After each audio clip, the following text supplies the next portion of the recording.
नमस्कार। आज हम कहानी कहने के एक बहुत ही दिलचस्प और कह सकते हैं शक्तिशाली तरीके पर बात करेंगे। इसे 3S ढांचा कहते हैं।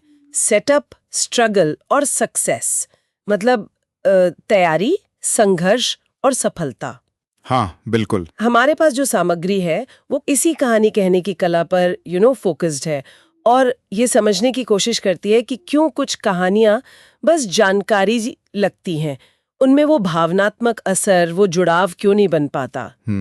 अक्सर लगता है कि शायद एक मजबूत ढांचे की कमी होती है। सही कहा। तो चलिए इसे थोड़ा खोलते हैं। ये 3S ढांचा असल में है क्या और ये इतना प्रभावी क्यों है? देखिए, दिलचस्प बात यह है और सामग्री भी यही कहती है कि कहानियां सिर्फ घटनाओं का एक क्रम नहीं होती, वो असल में भावनाओं का एक सफर होती है। जैसे किसी बिल्डिंग के लिए नींव जरूरी है ना, हाँ बिल्कुल। वैसे ही कहानी के लिए एक भावनात्मक ढांचा चाहिए।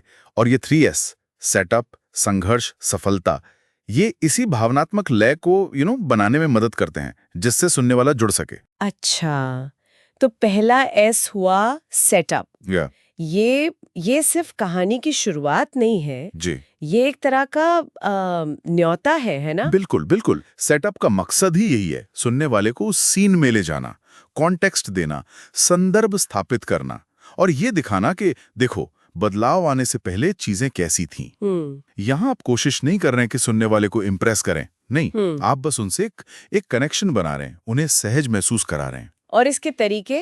सामग्री कुछ बताती है, जैसे किसी पल का जिक्र करना। हाँ, बताती है। जैसे आप कह सकते हैं, मुझे याद है, या वो एक बारिश की सुबह थी। थोड़ा विवरण दें, कहाँ थे, क्या पहना था, और थोड़ी सी वल्नरेबिलिटी, थोड़ी कमजोरी भी दिखाएं। अच्छा, जैसे जैसे ये कहना कि उस वक्त मुझे अंदाजा भी नहीं था कि क्या होने वाला है।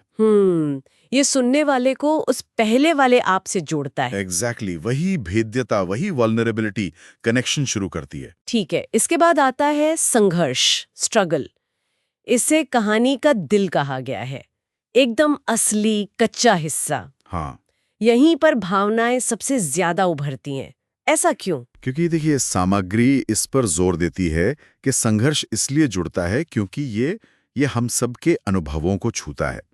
अनिश्चितता, चुनौती, डर, ये सबने महसूस किया है ना? हाँ, बात तो सही है। ये कोई असफलता हो सकती है, कोई नुकसान, कोई गलती, या शायद अपनी पहचान का संकट, कोई डर का पल। जरूरी ये है कि आप सिर्फ ये ना बताएं कि हुआ गया, बल्कि ये बताएं कि आपने महसूस क्या किया।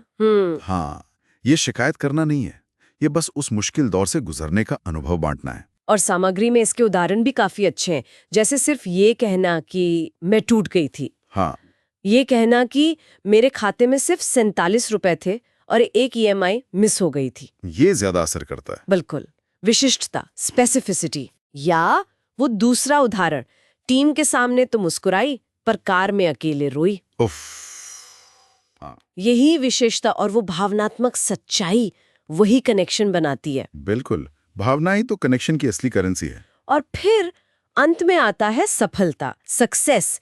ये उम्मीद और मतलब अर्थ का पल है। हाँ, लेकिन यहाँ एक बहुत जरूरी बात है जो स्रोत साफ करता है।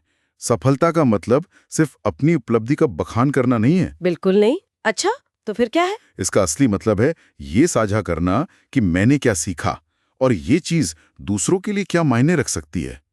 बदलाव दिखाएं जरूर, लेकिन सबसे जरूरी है सुनने वालों के लिए कोई सबक, कोई प्रेरणा छोड़ना। ये बताना कि देखो, उस संघर्ष के बिना शायद ये सीख मिलती ही नहीं। तो मतलब स्रोत कह रहा है कि सफलता का फोकस सुनने वाले पर ज्यादा हो, न कि सिर्फ कहानी सुनाने वाले की जीत पर। निश्चित रूप से, बिल्कुल। लक्ष्य यही है कि सुनने वाले को लगे, अरे ये सिर्फ इनकी कहानी नहीं है, इसमें मेरे लिए भी कुछ है। प्रेरणा पहचान से आती है, सिर्फ तारीफ से नहीं। सही कहा। और ये ढांचा सिर्फ बड़ी जीवन बदलने वाली कहानियों तक ही सीमित नहीं है। नहीं, बिल्कुल नहीं। सामग्री तो ये बताती है कि इसे आप कहीं भी इस्तेमाल कर सकते हैं, जैसे कोचिंग वेबिनार में, अच्छा, सोशल मीडिया पोस्ट में, सेल्स कॉल में, यहाँ तक कि अपनी ब्रांड स्टोरी में भी। हर जगह जहाँ कनेक्शन बनाना हो। हाँ, जहाँ भी आप वो भावनात्मक जुड़ाव बनाना चाहते हैं। सामग्री में एक छोटा सा उदाहरण भी है जो इसे और साफ करता है। हाँ, वो वाला। ये मेरा 29वां जन्मदिन था।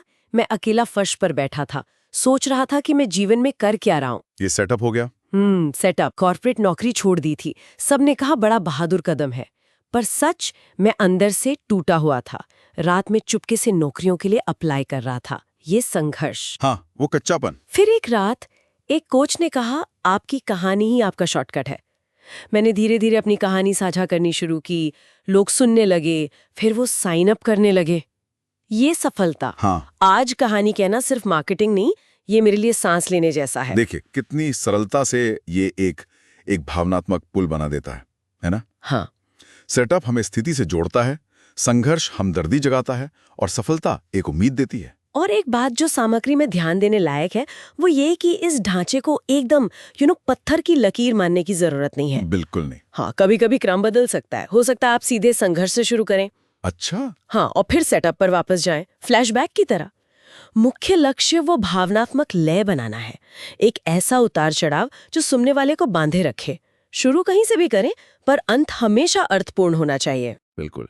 तो कुल मिला के सामग्री का सार यही लगता है कि तथ्य जानकारी देते हैं, ढांचे रास्ता दिखाते हैं, पर केवल कहानियां ही हैं जो लोगों को गहराई से छूती हैं, उन्हें प्रेरित करती हैं। सही। अपने अहंकार से नहीं, बल्कि अपने अनुभवों से, अपनी कमजोरियों से और अपनी सीखों से बात करें। एकदम सही कहा। और अगर हम इसे थोड़ा और बड़े नजरिए से देखें तो असल में हर किसी के पास साझा करने के लिए अपनी 3S कहानियां होती हैं। और क्या पता आपकी कहानी का संघर्ष किसी और के लिए रास्ता थोड़ा आसान बना दे, सही। किसी और के अंधेरे में एक रोशनी की किरण बन जाए। तो ये सब सुनने के बाद सोचने वाली बात ये है, इस 3S ढांचे को जानने के बाद जहन में अपनी कौन सी निजी या पेशेवर कहानी सबसे पहले आती है जिसे इस संरचना में ढाला जा सकता है, और क्यों लगता है कि उसे साझा करना शायद महत्वपूर्ण हो सकता है।